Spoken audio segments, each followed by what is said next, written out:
My name is Ouma. I'm a faculty at the Strathmore Business School and a consultant.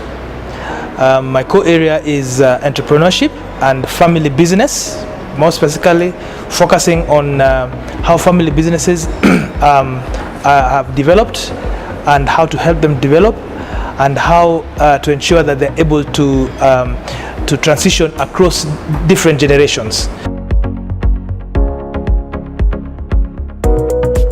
In terms of structures, there is a characteristic about family businesses, and I'll use the word bivalent. Bivalent basically means that there's something very good about family businesses and the structure in family business, but there's also something which can be a big challenge. Now, this is basically driven by four key aspects. One is the fact that in family businesses, there are always simultaneous roles on the board. There's a role of a father and the role of a chairman. So that means that there've got to be structures to manage that. All right? There's the role of a son and the role of a managing director. All right? So that simultaneous roles bring dynamics that have got to be managed. There's an aspect of shared identity. Now, shared identity can be very good because then we can work together because we are family. But shared identity can also bring lack of decision making and slow decision making. And it can also bring too much familiarity, which is also then can bring in a problem. There's an aspect, the third aspect is the lifelong common history. Now that has got to be addressed because the fact that we have a lifelong common history, sometimes we may not be very objective with one another. How do you deal with that? And lastly, the emotional involvement. You see, there's a very high emotional involvement when you're sitting around the table and you're discussing an aspect which has got, which is going to involve a certain specific family member in a different way. So differentiating between a board meeting, which is 100% family members, and a breakfast or a dinner meeting, a dinner session of family members, then has a very thin line. The best place to start would be by saying, a doctor cannot treat himself. You see, I may know what I'm feeling, I may know what the prescription is, but as a doctor, I can't treat myself. So when a family finds itself in a situation where already there's conflict, all right, already there are issues which they have to handle, the best thing is to get outside professional help.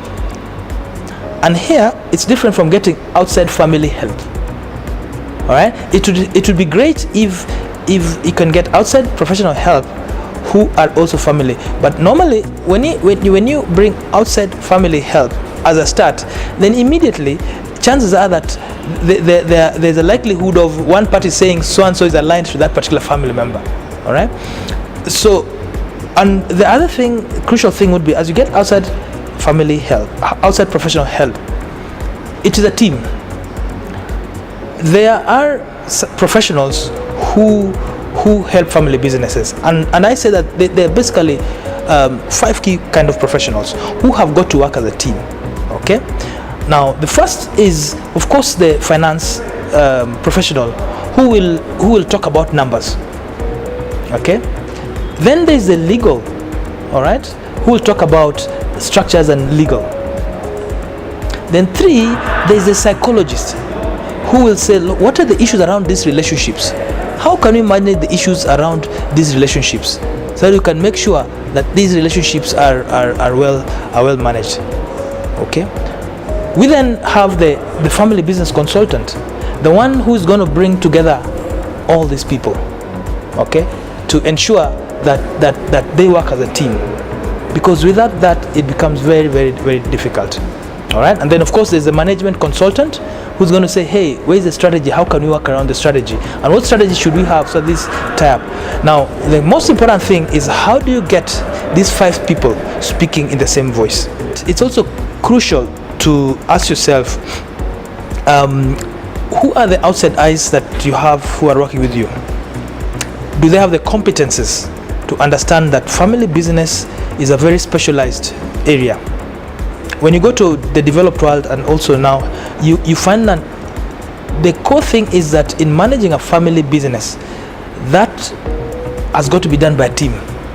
It's like when you're handling a very complicated operation, doctors, say for example, it's a neurosurgical operation or it's an orthopedic operation, and it involves an anesthetist, it involves the orthopedic surgeon himself, it involves nurses, it involves, because for it to be successful, you need a team, and that team needs to work together. And that is what is unique about family businesses.